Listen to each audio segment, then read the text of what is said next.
Hey, Divers, Mike here. I'm here with Terry Schaefer at Divers Direct in West Palm and the SEADOO RS1 scooter. Terry's going to tell us all about it, and we're going to have some fun underwater with it. See you soon.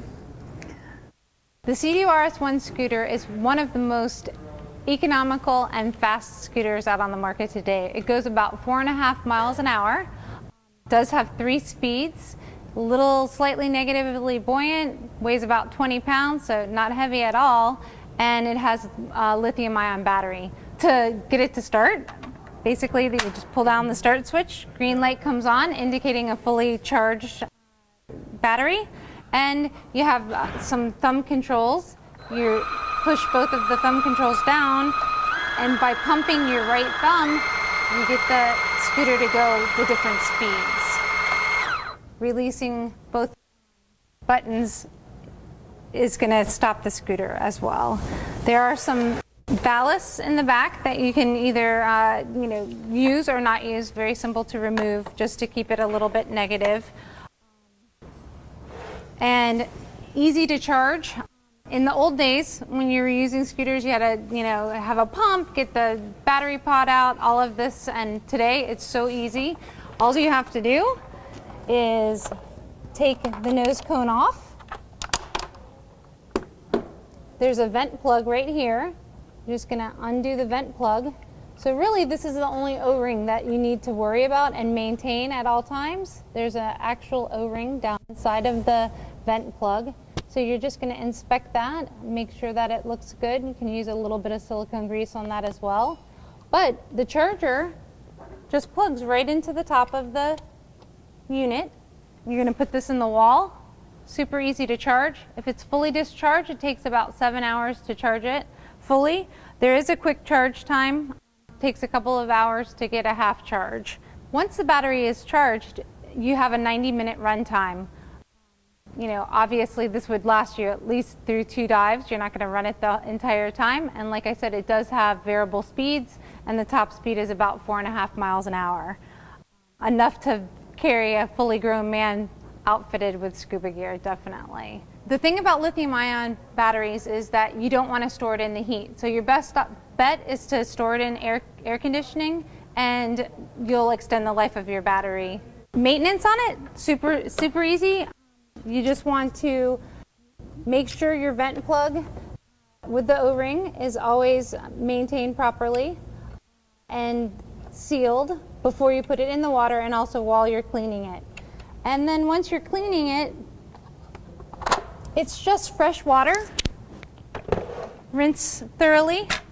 The big thing about the ion batteries, the lithium-ion batteries, the runtime is great. It's much lighter than the old scooters that had traditional batteries in it. Mike's going to get a chance to run around with the RS1 this weekend, and we'll see what kind of trouble he can get into. I'm sure it'll be lots of fun.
Hey divers, we're back at Divers Direct after having a ton of fun with the SEADOO RS1, and I'm here to tell Terry what I thought of it.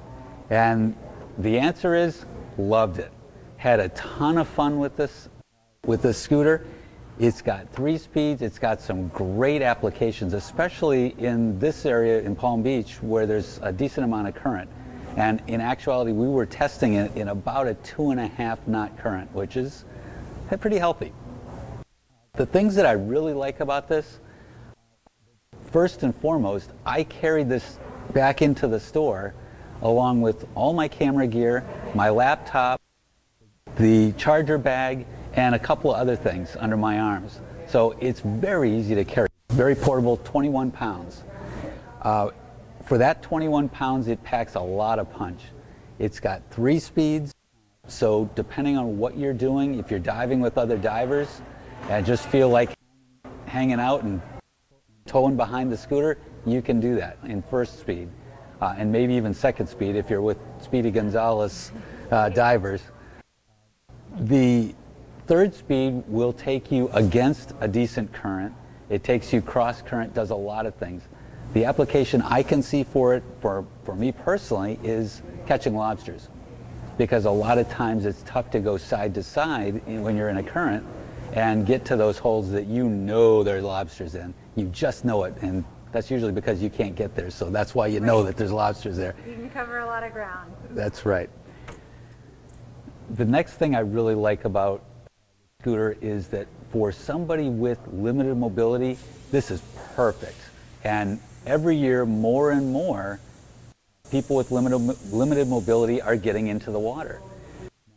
Especially with the 3 speeds, they can dive with a group where they wouldn't normally be able to do that if they either just can't quite kick right, or they tire easily, or whatever the overall handicap is. This can solve a lot of problems.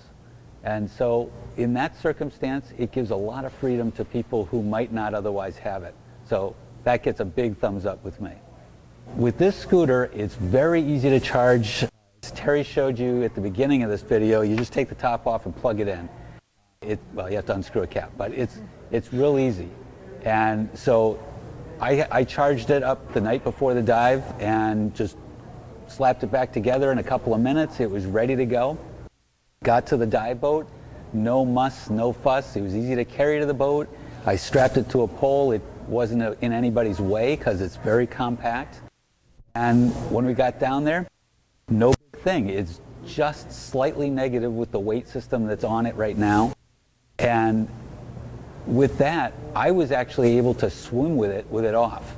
I started smoking the cameraman, so I had to turn off the scooter so he could keep up. So with that, I just swam with it, and it wasn't really that big a deal.